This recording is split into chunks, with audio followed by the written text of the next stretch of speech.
Hello, everybody. Welcome to Market Watch. It is time to discuss the Digimon trading card game market. Tomorrow is the big day at long last after all the delays. We're getting EX7. So we should probably get ready, see what's going on with the set, see what else is going on with other cards related to that, and to future support. And if you guys enjoy this content, please like, comment, and subscribe. Turn notification bells, mashed potatoes. That way you know when all these amazing Digimon videos go live. And finally, on my Twitch, I will be opening cases upon cases of EX7 tonight on stream at around 6 p.m. Eastern. I plan to go live right at 6 p.m. Eastern. So if you want to be there to have some good times and have some giggles and some ha-has and all that, be there. I'd love to see you there. I'd love to interact with you live. It'd be cool. All right, good. Let's start with Omnimon as per tradition here. And Alter B stuff is starting to go back down in price, which is great. But besides that, nothing else is changing. Today's Market Watch, for the most part, was made possible by tonight's Twitch viewers, which is pretty cool. Galtmon B13 has risen in price. I don't know if you guys have noticed. But it is back to 30 bucks, where like in July it was 20. So it's been slowly going up in price. I do believe that this might be related to the Galtmon support announced in BT19, like the Ward Ral Ace and all that. I do believe this will fall back in price soon, but it's one of those cards that keeps going up and down, up and down. Like, it's 30 right now, it might be close to 20 in like a month, and then 30 again in another month. It's a bit weird and wonky. I'd probably sell it now, because there is no real hype for Galtmon right now. And BT19 is a little bit away. Actually, maybe not, depending on how Bandai does release 2.0 for us. But I don't think it's worth holding on to this card right now. I'd get rid of it, honestly. Megadramon is still crazy expensive. $15. Yeah, it's doing well right now, technically. So that's why it's up in price. You should sell this card if you have it. Let's talk about Digimon Liberator. I'm going to be real. I'm going to give you my honest opinion, which I always do. But this one might seem a little bit strange. As you guys are aware, my general rule of thumb is to not buy the pre-sales. I don't believe in buying the pre-sales.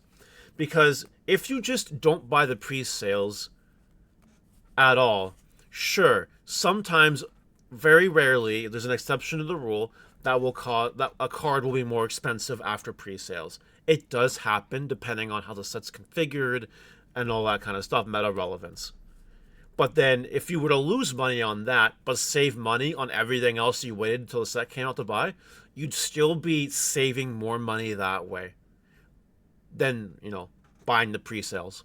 So I bring up Shoto because Shoto has been going crazy. And to be honest, this card might be the exception to the pre-sale rule of EX7, because people really love this card. Now, this card hit a high in regular art of $6 rare, $6.50 rare. I do believe that will fall a little bit, but it was pre-selling for $1. It might not fall to $1. I'm just going to be real with you.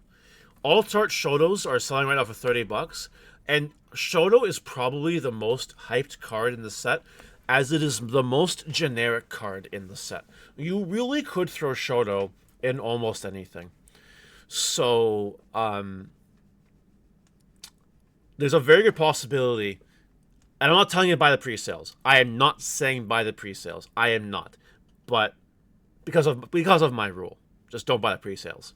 But there's a very good chance that this alt-art could be worth more than 30 bucks at some point, if not immediately. And that's just something you should be prepared to see happening. That's all I really want to say. It's possible this card breaks the rule. I don't think any other card in the set is going to break the rule. So on Saturday when we do our market watch, which might be Saturday afternoon, this Saturday instead of morning, after we've had a full day at least of the set out, it'll be interesting to see where the chips fall for everything else. I wouldn't be surprised if Shoto is an outlier. It might not be. It might not be an outlier, but it could be. Out of any card in the set to be an outlier, I think if any card is going to be an outlier, it is Shoto. So just keep that in mind. The promo cards are starting to fall in price a little bit, like Shumon and all the others. They're starting to fall, which is good. And the best part about these promos is, I've said this before, I'll say it again, you don't need a playset of each promo to play the yellow puppets or the green birds. You can get away with like 2 to 1 of each. You really can. So it is coming down in price, which is good for players, honestly. Mother D Reaper continues to be going up in price. After shipping here, it's $4.27, as you can see. Once this one's gone, which is $3.50, soon it reaches $5. I have a whole lot of EX2 bulk I need to go through. I'm going to be selling all my mamas. All of them. They're all going. I don't care. They're all going. And people will pay. People will pay $5 on Mother D Reaper because of the Shoto combo. Because what Digimon players like in North America, they like blue decks and they like control decks. And this does fall under the control category. It is what it is. However, this D Reaper card is getting hyped, as we mentioned before, because of the D Reaper support that was announced in BT19. Be careful with this card. It could become a $3-4 common by the time it comes to hit us in North America. Just throwing that out there. Due to regional results, Doraemon is getting some hype, as you can kind of see here. Alternate Doraemon still continues to be around $30. Seeing a little bit of traction, just a bit of traction, you know, just a bit of traction.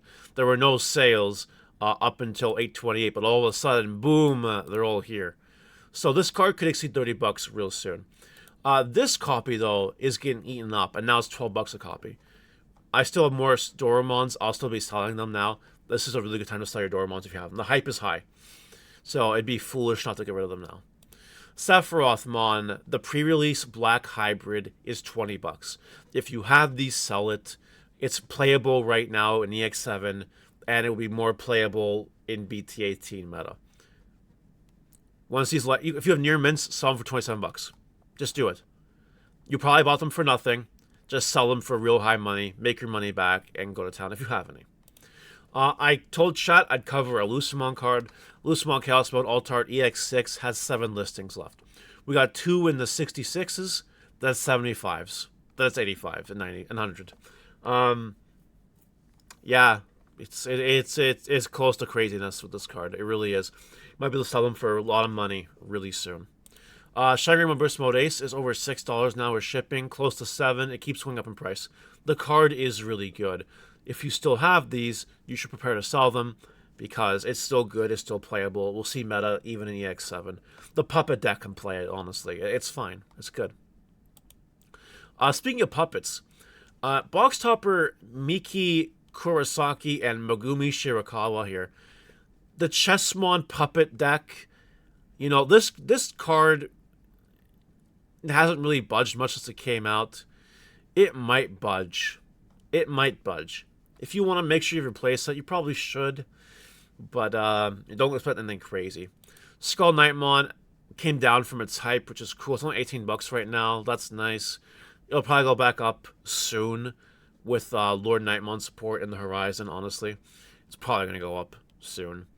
Ruin Mode is down a few dollars since last time we covered it. It continues to be going down in price. We'll see how low it goes, honestly. And lastly, Wormmon got more printing. It is now $12. I hope you guys sold them while they were up here. I told you to sell them while you were up here. I hope you did. And that's it for today. Let me know what you guys think in the comment section below, and I look forward to EX7 times. Have a good day. Bye.